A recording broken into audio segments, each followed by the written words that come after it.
అబ్బా, నిన్న సాయంత్రం చూసినాం కదనే. 24 గంటల సిటీగా హైదరాబాద్ మారుస్తున్నట. దేశంలోనే తొలి నగరంగా అభివృద్ధి చేస్తాం అని సీఎం రేవంత్ రెడ్డి చెప్తున్నాడు. నైట్ టైము ఎకనామీపై దృష్టి పెడతాడట. దావోస్ వేదికపై సీఎం ప్రకటించిండు. ప్రతి జూలైలో హైదరాబాద్ లో world economic forum follow up సదస్సు పెట్టండి. జాయిన్ ది రైజ్ ఏంది జాయిన్ ది రైజ్ కార్యక్రమంలో తెలంగాణ విజన్ పై వివరణ ఇచ్చినట. 30,000 ఎకరాల్లో భారత్ ఫ్యూచర్ సిటీని నిర్మిస్తున్నామని వెల్లడి. మూసి పునరుజ్జీవానికి తెలంగాణతో కలిసి పనిచేస్తామని టాటా గ్రూప్ చైర్మన్ చెప్పిందంట. సో ఇదంతా మీరు నమ్మిరు అనుకోరి పెద్ద ఎర్రిపప్పలు అవుతారంట. నాకు అది క్లారిటీ ఉన్నది. ఇవన్నీ మనం నమ్మితే ఎర్రిపప్పలం అని 100% ఫిక్స్ అయిపోతారు జనాలు. సో అన్న మన మాయలప్పకి కాడ తెలుసా మీకు? మాయలప్పకి ఏం చేస్తాడు? ఇట్లా చేతులని మాయ చేస్తాడు. అది అయ్యేది లేదు, ఒడిచేది లేదు, ఉండేది లేదు. కానీ మాయ వేసి చేతుల్ని బంగారం చూపిస్తాడు, చేతుల్ని వజ్రాలు చూపిస్తాడు, తర్వాత ఏముండదు. సో ఇప్పుడు మా అన్న వజ్రాలు కాదు, కోయిలూరు వజ్రం చూపిస్తాడు డైరెక్ట్. అయ్యేపోయింది 30,000 ఎకరాలు ఫ్యూచర్ సిటీ, డేరాల సిటీ. మూసి పునరుజ్జీవం 1,50,000 కోట్లు పెట్టి కొబ్బరి నీళ్ళు ఇట్లా మైలపక్కి లెక్క డైరెక్ట్ ఇది మూసి అవుతుంది. ఇళ్ళకెళ్ళి కొబ్బరి నీళ్ళు ముంచి తాదాడు. కొడుక్క నాయన, ఈ నరకుడు జర బంజేరా అని దండవన పెడతా. జనాలకు ఎరిలేస్తా నేను చెప్పే నరకుడు తింటామంటే నేను ముదరాష్ట్రంగా అలా ఏడ దొరికిన జనం తిట్టుకుంటారే. సో దయచేసి రేవంత్ అన్న ఈ నరకుడు బంద్ చేసి నిజంగా తెలంగాణ రాష్ట్రంలో నువ్వేమైనా చేస్తే, నిజంగా నువ్వు గొప్ప పనులు చేసి అభివృద్ధి చేసి ఆదాయం పెంచి తెలంగాణ రాష్ట్రాన్ని ఉర్రూ తొలగిస్తే, మరి 24 నెలల కింద నువ్వు కావాలని కోరి కోరి ఓటేసిన ప్రజలు ఇలా ఎందుకు నిన్ను 7 దోశ ఇట్లా మన్నెత్తిపోస్తురే? నువ్వు మంచోనే అనుకుందాం జరిసేపు, కొద్దిసేపే. నువ్వు మంచిగానే పరిపాలించి నువ్వు మంచిగానే చేస్తే ఎందుకు ప్రజలు మళ్ళా కేసీఆర్ వైపు మళ్ళా బీజేపీ వైపు ఎందుకు చూస్తున్నారు? సో నీ పరిపాలన అంత సక్కమైతే అది నేను అడుగుతున్నా. ఇప్పుడు దావోస్ అంటున్నావు, ఏదో 24 గంటల సిటీ అంట. 24 గంటల సిటీ కావాలంటే కరెంట్ ఉండాలి. ఇప్పుడు లైవ్ నడుస్తుంది, కరెంట్ పోతే మీరు డౌట్ పడకరా. 100% రేవంత్ రెడ్డి తీస్తాడు. సో అంత చండాలమైన స్థితిలో ఉన్నాం. ఇప్పుడు నేనున్నది ఫైనాన్షియల్ డిస్ట్రిక్ట్ లా, గచ్చిబౌలి ఇలాంటి ఏరియాలో ఉన్నా. 24 గంటలు ఇక్కడ సాఫ్ట్వేర్ కంపెనీ నడవాలి. కరెంటు వీక్తే వాడట 24 గంటల సిటీ అయితే చెప్పి. ఓ సాఫ్ట్వేర్ కంపెనీ 20 ఫ్లోర్లు ఉంటుంది. 20 ఫ్లోర్లకు ఒక్కొక్క ఫ్లోర్ కి మినిమం ఒక 500 కంప్యూటర్లు వేసుకున్న దాదాపు 20 ఫ్లోర్లు, 10,000 కంప్యూటర్లు పెట్టుకొని వాళ్ళ కరెంటు లేకపోతే ఎట పని చేయాలి? తెలుసుకో నాయన, నీ దండమన పెడితే నీకు తెలిపి అడిగాను. ఇక అన్న మూసి పునరుజ్జీవం అట. రాష్ట్రానికి 19,500 కోట్ల పెట్టుబడులు వస్తాయి. ఈ ఏడొస్తాయి పేపర్లలో వస్తాయి. పేపర్లకే పెట్టుబడులు, గ్రౌండ్లో ఉండదు. ప్రజలలోకి వచ్చి చూస్తే ఆడ బూడిద తప్ప ఏం కనపడదు. ఈ పెట్టుబడుల చోరీ చరిత్ర గంటవరకే చెప్పాలి, నేను చెప్పాల్సి వస్తే. ఇక దావోస్ వేదిక స్టీలు, విద్యుత్, విమానయాన రంగాల్లో ఒప్పందాలట. రేవంత్ రెడ్డి చెప్తా ఉండి అన్ని. ఇంకా 12,500 కోట్లతో రష్మి గ్రూపు స్టీల్ ప్లాంటు, 6,000 కోట్లతో స్లోవేకియా సంస్థ పవర్ ప్లాంట్, 1,000 కోట్లతో సర్గాడ్ సంస్థ flight repair unit, beauty tech GCC ఏర్పాటు చేస్తామన్న రోల్ ఇయ్యాలి. ఇక్కడ మీరు ఒకటి అబ్జర్వ్ చేస్తురా, రేవంత్ రెడ్డి దావోస్తున్నాడు.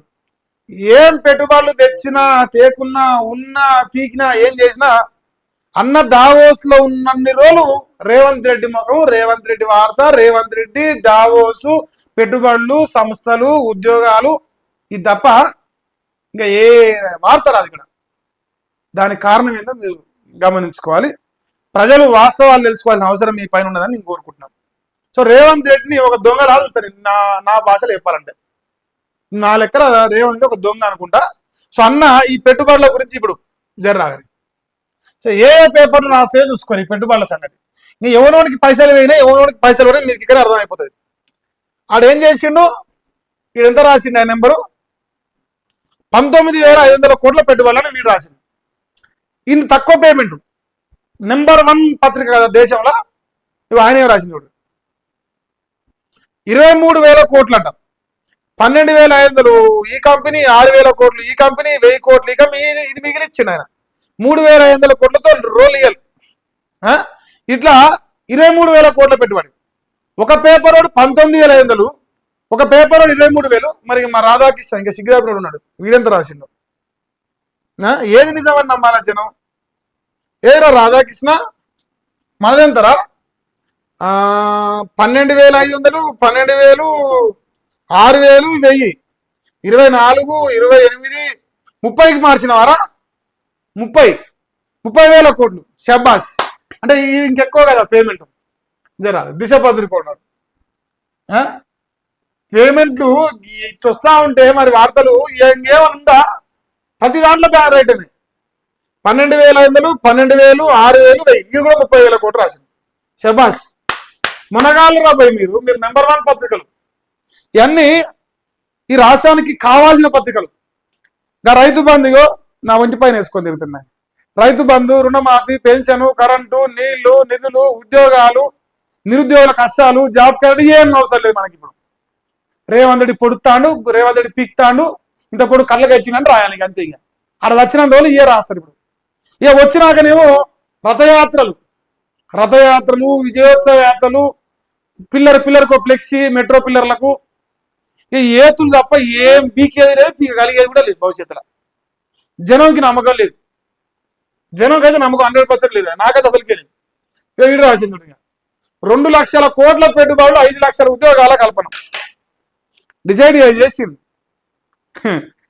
చేసిండ్రు నాయన. 5 లక్షలకు పెంచినవరా? 1,79,000 కోట్లు లాస్ట్ టైం తెచ్చింది కదా అన్న. అవి ఏడున్నాయి? పేపర్లనే ఆగిపోయినాయి. ఇక బయటకు వస్తలేవు అవి.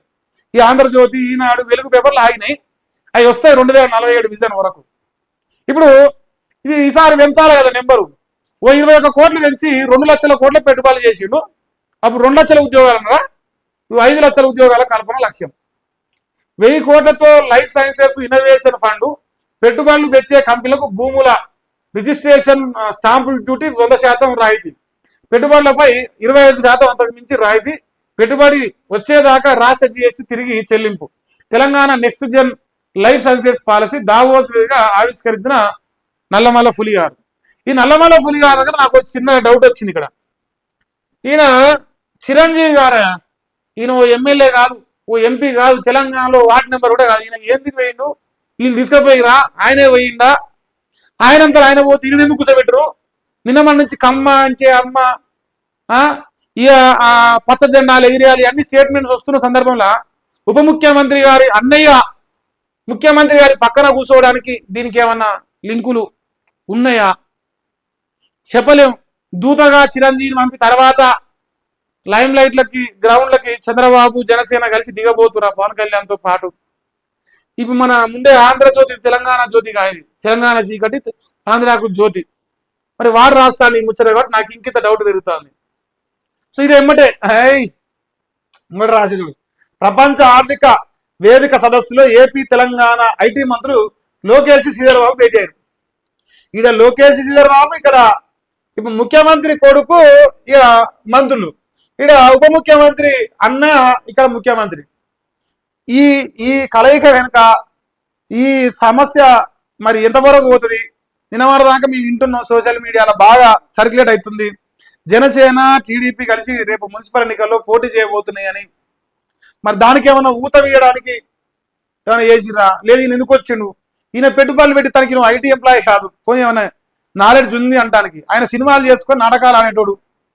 నాటకాలు ఆడేటోడికి ఇన్వెస్ట్మెంట్లకు ఏం సంబంధం? ఏమైనా తీసుకుపోయి అడ్వైజర్లకు అనుకుందామన్నా ఏ సంబంధం లేదు కదా. సో ఇవన్నీ ప్రశ్నలు అయితే లేవనెత్తుతా ఉన్నాయి. ఇక మరి ఏం దాకపోతే చూద్దాం మనం. అయితే ఎవరికి అనిపిస్తుంది మరి అట్లా.